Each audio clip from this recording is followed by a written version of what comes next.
You probably remember hearing about the quantum leap back in physics class, right? That weird idea of a particle just suddenly jumping from one state to another.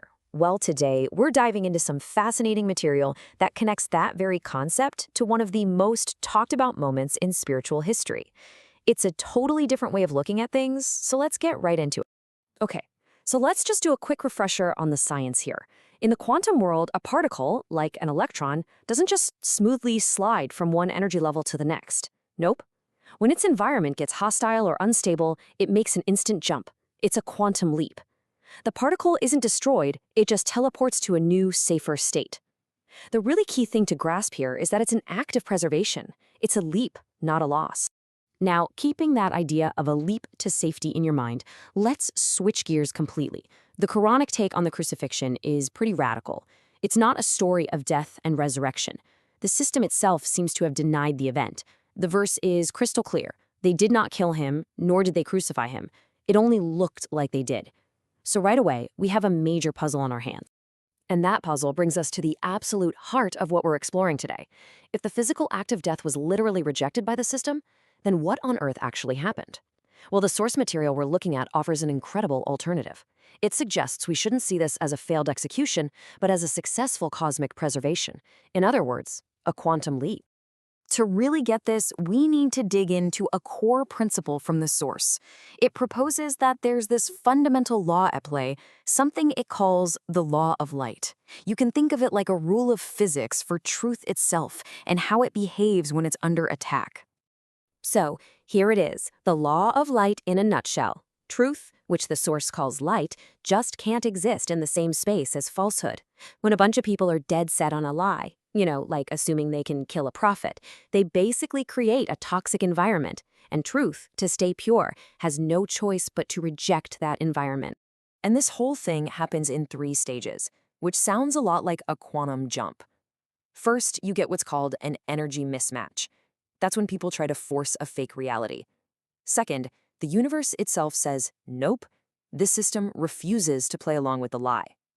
And the result? A quantum leap. The light, the very essence of the prophet, is just lifted out of that reality, safe and sound. Okay, so let's see how this plays out with the key figures involved. We need to stop thinking of them just as historical people and start seeing them as archetypes with very specific jobs to do in this cosmic drama. What were their roles? And this slide just nails the dynamic perfectly. On one side, you have Yahyā, who you might know as John the Baptist. He's the anchor. His whole purpose was to hold down the divine law, the book, right here on earth, to ground everything. Then, on the other side, you have ʿīsā, or Jesus. He is the light. He's the one who actually makes the leap. One grounds, the other ascends. They're 2 sides of the same coin. Now, it's really important to understand that this leap wasn't some random, one-time miracle. The source material explains it as a kind of built-in feature, a cosmic failsafe that kicks in to protect truth whenever it's about to be extinguished. The source points out that we've seen this pattern before in history. A clear sign is given, like the story of the she-camel, it gets rejected, and then violence against the prophets follows. The source even notes that the angels saw this coming, this potential for corruption. So when the light withdraws, it's not a punishment. It's a smart, preemptive move. Truth sees a bad pattern repeating and basically says, I'm out, before it can be corrupted. And we've seen this kind of divine override before. Think about the story of Ibrāhīm, or Abraham. He gets thrown into a raging fire, but the very nature of fire is changed by a divine command. A destructive force is told to become coolness and peace. A law of physics gets suspended to save the prophet. Sound familiar?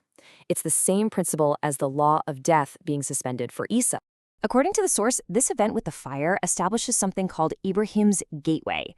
The idea is that because humanity's story started with Adam's repentance and God's forgiveness, a permanent path for ascension was opened up. This gateway is the escape route, the very path that makes the leap possible, and it's always open for those who are repentant and grateful. Okay, so this is the big question, isn't it? What happens after the light leaps? If it's not destroyed, where does it go? Well, the source tells us it undergoes a pretty incredible transformation. So the physical presence, the body that you could see and touch and harm, it converts into an untouchable state of pure knowledge. It becomes an idea, a truth that is lifted up and preserved forever. way beyond the reach of anyone who wanted to harm it. It's like they say, you can't kill an idea. And we actually see this principle in other stories too. Just look at the pattern here. Yahyā finishes his job as the anchor and then dies quietly. His work on earth is done. Then you have Sulaymān. His incredible authority is only fully realized after people find out he's no longer physically present. And finally, Idris is described as being raised to a high station. In every single case, their true status is confirmed after they've left the physical frame. So now let's put all these pieces together. The source isn't just telling us a bunch of disconnected stories. It's showing us the rungs on a single, unified ladder of spiritual states.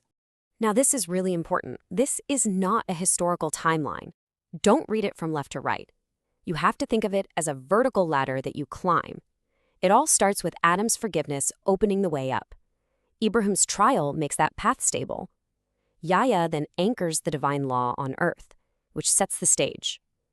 Then comes the leap, where a false reality is rejected. This allows ʿīsā's light to lift up and become pure knowledge, with Idris showing the final pattern of elevation. Every step is built on the one before it. So the big takeaway here is that this whole thing is structural. It's a system. Killing a prophet gets reframed as a cosmic measurement error, and the divine response isn't destruction, it's a quantum lift. And notice the different jobs. The book, the law, it stays. The light, the living truth, it moves. And knowledge becomes the eternal witness. This is how the righteous eventually inherit, but only after this whole purification process. And the source leaves us with this one final, really provocative thought. After laying out this entire cosmic system, it turns the camera right back on us. It moves from theory to a deeply personal challenge.